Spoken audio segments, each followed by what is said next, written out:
మీరు పోటీ చేయడానికి కూడా అనర్హులు అని చెప్పింది.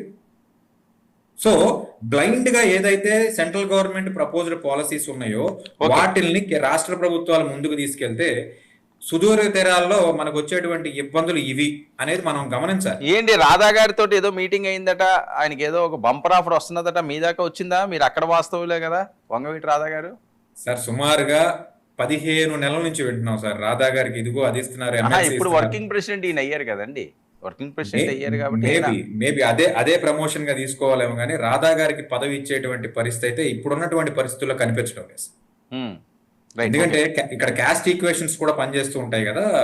సో ఖచ్చితంగా రాధా గారికి ప్రమోషన్ వస్తుందని మేమైతే అనుకోవట్లేదు. ఎందుకంటే రాజ్యసభ అనేటువంటి ఒక కాన్సెప్ట్ ఏదైతే ఉందో, రాజ్యసభ సీట్లు ఆల్రెడీ ఆల్మోస్ట్ ఎవరెవరికి ఏంటనేది అఫీషియల్ గా కాకపోయినా అన్అఫీషియల్ గా తెలిసిపోయినటువంటి ఒక విషయం.